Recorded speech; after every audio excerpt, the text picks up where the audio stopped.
Hi, there's Life Prepper here, and this article is called 10 Questions Every Prepper Should Ask Before Going Off the Grid. Now, there we go right there. Now, it talks about have you ever considered going off the grid? I think we all have at one point or another. Uh, how many of us could actually make it? Who knows? A lot of greenhorns try it, and they give up. Just a lot of work. It's not easy. It's day in, day out. It's not where you can just do it when you want to. It's not a hobby farm. It would be end up being a way of life. It says, have you ever considered living off the grid? It's one of those questions who are serious about prepping or who reads too many popular books like him, he says. And then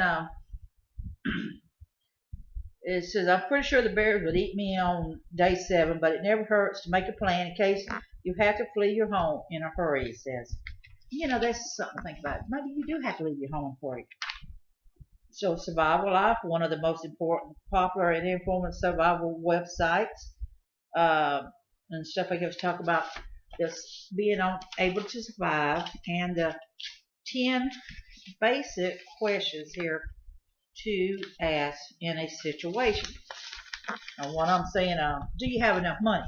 What it's talking about is the ATM collapsing, where you would have to pay cash for things.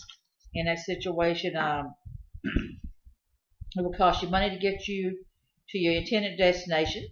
So you should look at your financial resources to guarantee that you will be able to afford to get you to your intended stomping ground. So that's what you're saying is figure out what it would take. I'm going to tell you, here's how it is. Say gas is $4 a gallon. And you're going to need, and you get 20 miles a gallon to your vehicle. Let's just say you do 20 miles a gallon.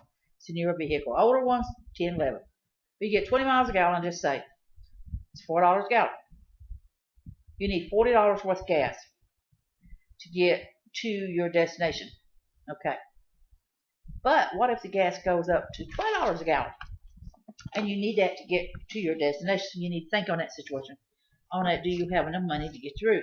Then another one says, will you have power?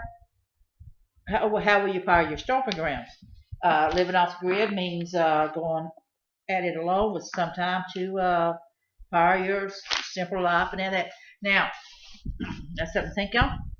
Many areas, like here in Ohio during the winter months, it's cloudy. There's not a lot of sun. Solar lights just don't charge up. So you're not going to really have the power to get you through the winter months. Wind power is another choice to think about. Also a generator and the fuel you're going to have to run that is something to think about as well. Just different choices. Do you have? Are you close to a screen where you can generate electricity from that?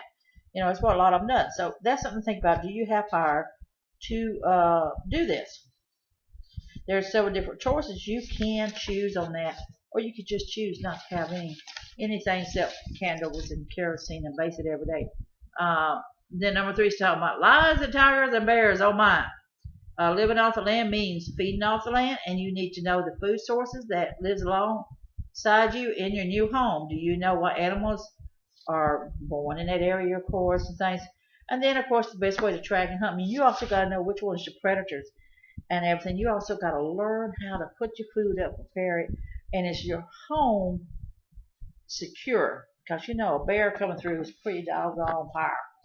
So you got to think about it. And then number 4 saying, does it look edible? That's a weak point for many people. I've even talked to many preppers about it. That is their biggest weak point. It says, as an outdoorsman can tell you, when dinner is on the hoof, there is no guarantee that dinner will make it to the table. As such, have you done the necessary homework to safely identify edible roots, berries, and plant material that you would need to survive when meat just isn't an option? And it's something you need to think about. So many people are very edible plant illiterate, from medicine on to like burdock for people out there who are diabetic. Please do the research on the burdock. Burdock here, it is an insulin. First year roots, you can turn around and eat them. Also, you can take the second year roots, even the third year ones, and set them aside and make tea from that.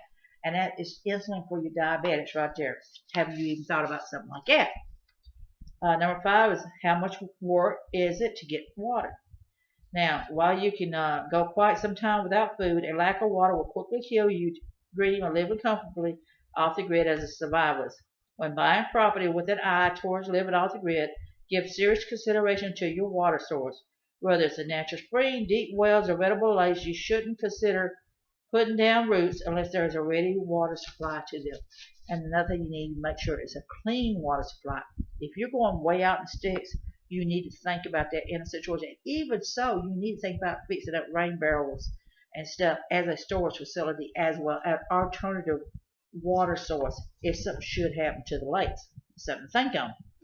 Number 6, can you ensure your water safety? Ensuring that your water is safe to drink is of paramount importance once you have identified a water source. While the running water of babbling brooks might look pure and clean, it may be no safer to drink than a stagnated green puddle.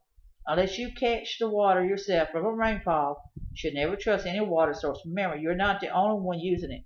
Do you have the knowledge to successfully purify your water supply? So you need to learn how to filter it. You need to learn how to heat it up. There and things in that area. There's several things you need to think on that thing. Do you have water purification tablets? Outdated bleach will help clean it and things in that area as well. Number 7, do you have the mineral rights to your property? Closely related to the question of securing an adequate water supply is to know that you have the rights to use it. When negotiating a piece of property to set up your homestead, make sure that you have secure water and mineral rights to the property. Mineral rights are incredibly important as they provide you the right to explore, develop, extract, and market resources found on your property. This could be your ticket to wealth. Now, I was looking at some property a long time ago, and it said mineral rights didn't go with it. The perfect location, there's woods all around it. It's an old house, needs some work to it. But I wasn't interested because the mineral rights did not go with it. So I don't know if they ever finally sold it or not. But, I wasn't happy with that, so I didn't want it. And number 8 is what makes a home. If you can set up a tent, you have your first few nights covered, but what will you use for a more permanent shelter? Making a final destination of what you will use for a home is closely related to the first question presented in this list. Do you have enough money? Whether you're opting for a log cabin or thinking about throwing an RV on your new homestead, you need to start thinking about what kind of long-term shelter you want to enjoy your time in. And that's where it falls into buying maybe something already built or needs repair. It's something to think on what you're going to do there. Number 9 is how are your first aid skills? I'm not even going to worry about reading this because I want to tell you what. It says if you have a tendency to faint at the sight of blood, you need to get over it. Like I said, in a situation like that, you don't know. Do you know how to set bones? Do you know about fevers and sickness? Do you have medical books on hand to help you in the case of appendicitis or anything like that? Getting medical books can make a difference on it. You need to have those. And number 10, are you expecting realistic? Expectations, realistic. Most people are not. Most people think they can go out there and they can just do all this stuff and say, okay, I'm good. I'm tough. I want to handle this. But if you take a look at a lot of the homes in Alaska, and I was doing some research looking at it, how many of these homes, these people, and you see pictures of jugs and things being brought into the house. So how many of them just gave up and went back? They couldn't handle the life because it wasn't an easy life. They thought they was going to get away from everything and be Daniel Boone or whatever it is, David Crockett or like one of the miners, and live off the land and live at peace. But they, for whatever reason, they just couldn't do it.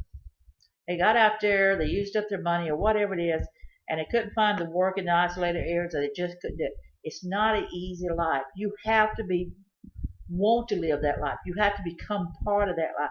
You have to enjoy nature. You have to enjoy the animals. You have to enjoy doing without the things. If you cannot go a day without your cell phone attached to your hip, and you need that communication, and you have forgotten what a book is like, or forgotten what it's like to write, or forgotten what it's like to paint, in an environment like that, those books is the only thing you're going to have. You're not going to have the computers to fall back on if something happens. So if you can't handle all of that, you don't need to be out in the boonies.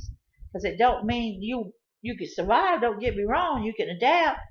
But is that really what you want? So it's real simple, just 10 basic things here on it. 10 questions every prepper should ask before going off the grid. So, what do you think? This is live prepper here. Would you be safe? Be happy? Bless you all.